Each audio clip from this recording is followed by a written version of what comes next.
ekigezo ky'okulwala amajinni kifaanana ng'ekyokulwala endwadde endala yonna mu ndwadde ezisigadde. Kino bw'otakiteekako birowoozo ojja kuwunzika nga ozikiridde. Ensonga eno Allah bw'akuba n'ogitegeera ojja kuwona enkwe za shaytaan.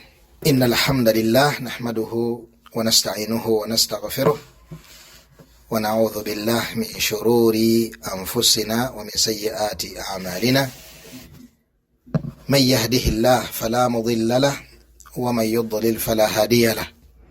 Ashhadu an la ilaha illa Allah wahdahu la sharika lahu wa ashhadu anna Muhammadan abduhu wa rasuluhu sallallahu alayhi wa ala alihi wa sahbihi ajma'in. Abalungi ab'ebitiibwa abakkiriza, njagadde twogereko ku lunnabe lw'ekigezo abantu bangi kibasiŋŋaana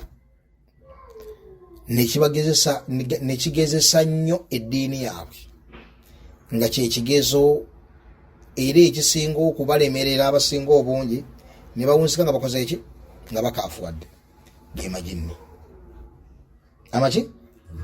Amajinni abantu abasinga obungi mwaba bakaafuwala olw'okugezesebwa naddala mu ndwadde, bakaafuwala olwakukwatibwa majinni. Abamu batuuka n'okulowooza nti omusiba bwe guyita mu majinni tekirina mutawaana kunoonyeza solution mu layini eyo ey'amajinni, ne bawunsika nga eddiini yaabwe ekoze eki ebagenzeeko. Amajinni waliwo ebintu omuntu byateekeddwa okutegeera nga Allah ayisizaako nnyo okumutaasa. Ekimu ku byo kwe kumanya nti nno ekigezo ky'okulwala amajinni kifaanana ng'ekyokulwala endwadde endala yonna mu ndwadde ezisigadde. Kino bw'otakiteekako birowoozo ojja kuwunzika nga ozikiridde. Nga bw'olaba nti nno kansa wa Allah yamugesa naye omuntu, sukaali wa Allah yamugesa naye omuntu nga bw'aba yagadde, typhoid, yogera ku ndwadde zonna gwe z'omanyi. Naam, akawuka ako Allah yakafuga. Akawuka ako okuwona kwako n'obutawona bwako kuli eri ani? Allah subhanahu wa ta'ala. Amajini tegafuluma mu sitoola eyo, yenna agafulumyamu. Naam, amanye nti nno asobola okuwunzika nga eddiini emufudde. Ate kye bayita eddiini okufa kuzikirira okutaliko question mark. Bw'ofuna amajinni Allah nagesa nago, olina kuyita mu nzijanjaba eyo yennyini nnyini Allah gye yateekawo, omubaka waffe n'agitunnyonnyola, eyitibwamu okuwona amajinni. Kakati bw'ogikwata yenzijanjaba entuufu si bwe kiri, ekiragiro ky'okuwonako kisigala kiri eri Allah subhanahu wa ta'ala. Inshaa bw'ayagala Allah owona, bw'aba tayagadde Allah towona. Osobola okuwona n'okukendeerako nti gaakulumanga nnyo, kati tegakyakuluma nga bwe gaakuluma. Luli weeyambulanga n'engoye, kati tokyazeeyambula, kati oyambala bulungi nnyo, biki ne gamanyi okujja olw'olumu ne gakutawanya ne gakusumbuwa, bwe kitera okubeera. Naam, nga bw'olaba nti omuntu kasita amanya nti bwe ndwala kansa nyina kutambulira luddawa, nti nyina genda mu basawo ab'ekizungu n'ebiragala abasawo ab'ekinnansi, twogera ba herbalist, bye babeera bagambye, kubanga ba herbalist babeere bafere, babeere nga b'amazima, tolinaayo zambi kasa bitabeera bya shiriki, babeere b'amazima batya ddala mu butuufu yasiriikirira n'agattagatta n'akola ate n'alaba nti ekintu kino n'oba tagambye nti kikuwonya kansa naye kirina okukizimba omubiri, kikola kitya n'ebyefaanako bwe bityo. Nywa ebikoola bino, nywa emirandira egyo, bino ebifaanako bwe bityo. Abeere mufere, yaani nga akukutta okufunirako ekyemisana, oba abeere nga ddala w'amazima, awo tewali mutawaana. Nywa, weesiige, kola otya, tewali mutawaana. Omutawaana gwakubeera nti nno akufeze naye nti ofunye omusango mu Busiraamu kubanga onywedde emiti, tewali mutawaana. Ewokubiri wewa genda mbasawa baki ab'ekizungu ne bakola bo balaba mu bukugu bwabwe bye balina okukolako okusobola okubeera nga Allah akugirawo omutawaana ogwo. Kaakati enzijanja bindala singa omuntu agamba nti genda weesuule mu mugga owune kansa, omuwuliriza genda weesuule mu muliro owune kansa, omuwuliriza ne kansa batakuluma abakuluma siwe kiri naye omanyi nti ebya kansa bitambulira wano wano sifuluma mu kkuba eryo wano na wano. Ekyokusatu kyekiriwa kusaba Allah, kulajanira Allah kubanga Allah asobola okukola kyayagadde. Kakati n'amajinni galina ekkubo mwe galina okuyita. Amajinni gasobola n'okujjanjabwako olujjanjabwanga bwa kizungu abantu kibatamanyi nti amajinni gasobola okuleetera omusujja nga ddala kituufu bw'omira parasitamo gukendeera naye nga guleeteddwa majinni. Kitegerekese? Naam.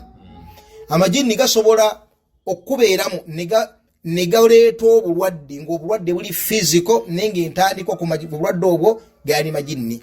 Eyo kimanyiddwa bulungi mwabo abamanyi ebifa ku majinni n'enzijanjaba yaago. Ng'obulwadde bwatandika shaitani zezikutawaanya naye ne buzaala obulwadde bwennyini nnyini obuli fiziko. Ekyo nakyo kikola kitya? Kisoboka. Era tusiga tugamba nti bakusomerere n'eddagala lino likozese. Kitegerekese?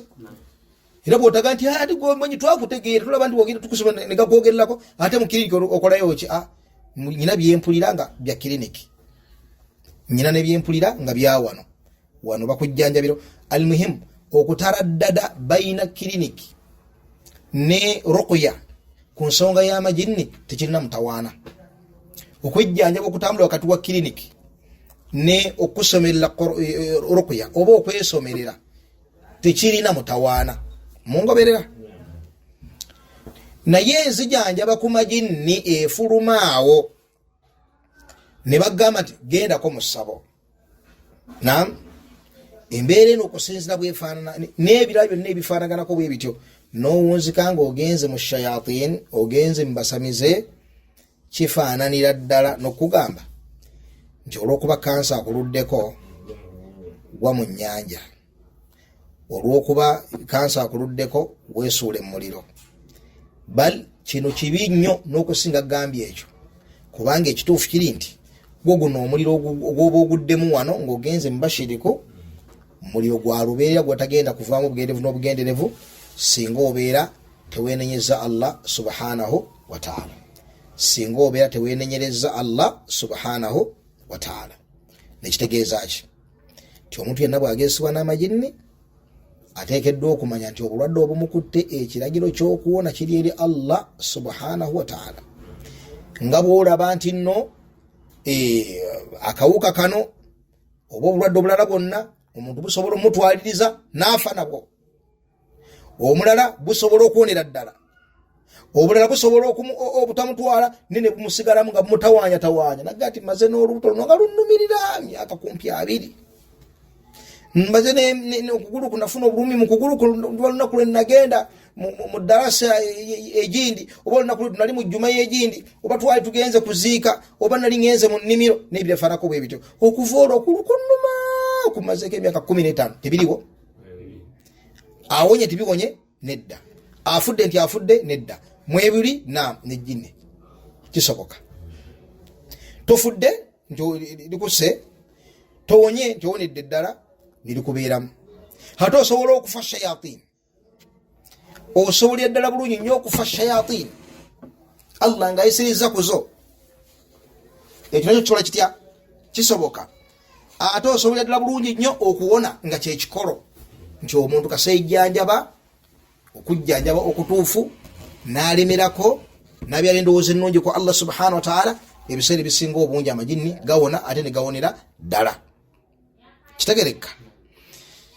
Kaakati wano twagaddewo ki ab'ebitiibwa nti bw'omala okumanya nti ekiragiro ky'okuwona kiva eri Allah subhanahu wa ta'ala, bw'otagende w'omusomi wa ruqya ng'omanyi nti ewuwe oteeka buteeka kusangayo okuwona kwereere, kubanga bagenda mu masabo bagamba nagenda dde waseeka ne bansomerera ne bigaana okategedde nagenda dda mbaseeka nengani waseeka gundi ne bandege seeka gundi sitteeka nti olina kuwona sitteeka bulwadde ng'obulwadde obusigadde nga bw'omanyi bw'ogendako emulago n'ogendako ensambya n'ogendako emmengo n'ogendako ekibuli bakulagirirako private clinics teeka nti otekedde okuwona bwe bigaana ng'oweesuula mu nnyanja nga weesuula mu muliro n'amajinni bwegatyo bigafaanana ensonga eno Allah bw'akuba n'ogitegeera ojja kuwona enkwe za shaytaan